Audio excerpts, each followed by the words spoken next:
In the United Kingdom, Wun's king was given a special task.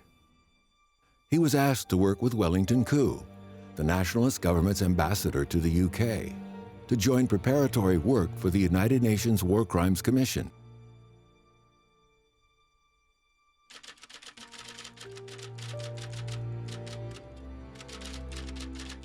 Telegram number 33513 from the Ministry of Foreign Affairs was sent from London in 1943. It shows that Wun's king and legal advisors from the UK's Foreign and Commonwealth Office had been holding secret discussions about the point in time at which Japan had begun committing war crimes.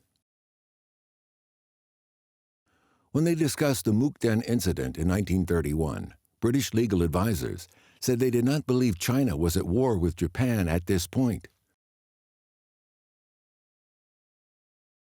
Wun's king insisted that the Japanese invasion began with this incident.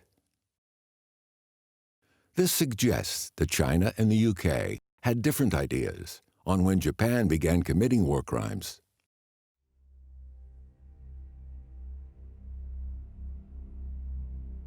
After several discussions, British legal advisors agreed to include the Nanjing massacre, carried out at the end of 1937, in the list of Japanese war crimes.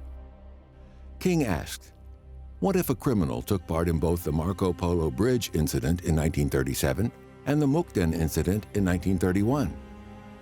The British insisted that they could only be held responsible for atrocities after the Marco Polo Bridge incident in July 1937.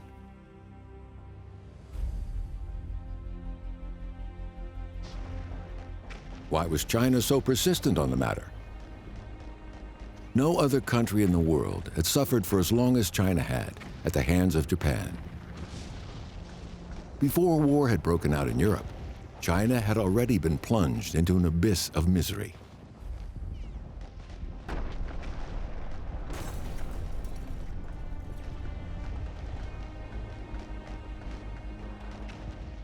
At this time, Europe knew very little about China's resistance against Japan. And the rest of the world barely knew about the continued suffering of the Chinese, their contributions to the war effort in the East, and their determination to bring war criminals to justice.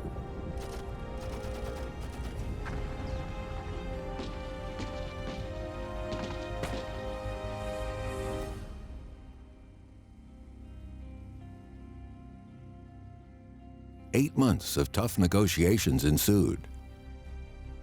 China's representative, Wellington Koo, issued a special statement at a meeting of the Allies held in the UK in 1943.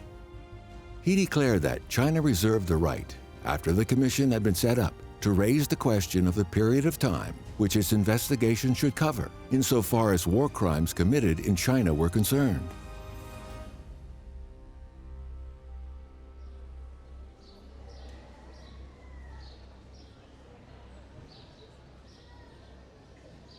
In a letter addressed to Wellington Koo, we found the address of the Church House, headquarters of the Church of England. Over 70 years ago, this was home to the United Nations War Crimes Commission. It was here that Wellington Koo and Wun's king were tested in their skills as diplomats, holding constant discussions with other countries on when exactly Japan began committing war crimes.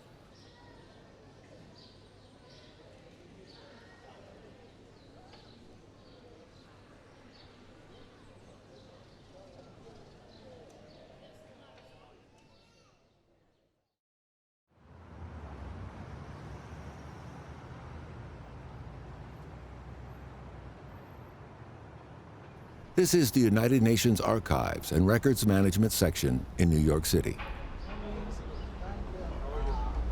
Welcome. Welcome to the UN Archive.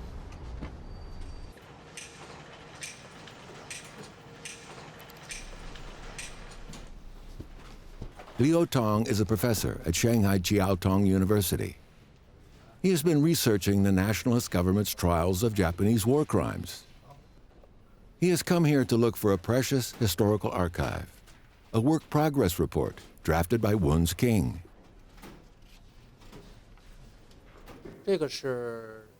1944年9月19日，联合国罪行调查委员会的一个工作进度报告。这里边呢就已经说成了中日之间的战争，在此之前已经进行了很多年，就是 many years， 在日本和西方之间要短一些。其实原稿不是我们现在看到的这样，原稿用的是 some years， 有些年，也就是战争在中日之间已经进行了一些年。我们今天看到的这个版本呢，是金问四坚持讲 some years， 修改为 many years， 就是很多年的结果。This one-word change indicated that Japan committed war crimes much earlier than any other country.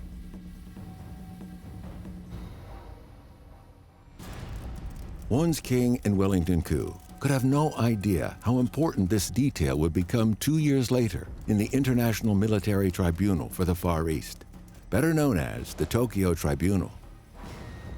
The Allies had determined that Japan's war crimes in China began from January 1st, 1928.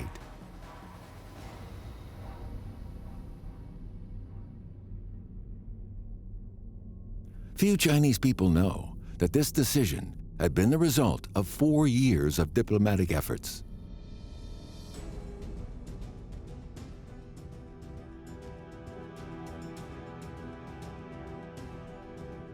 Due to the efforts of these Chinese diplomats, China had for once gained the upper hand as the initial stage of the trials got underway.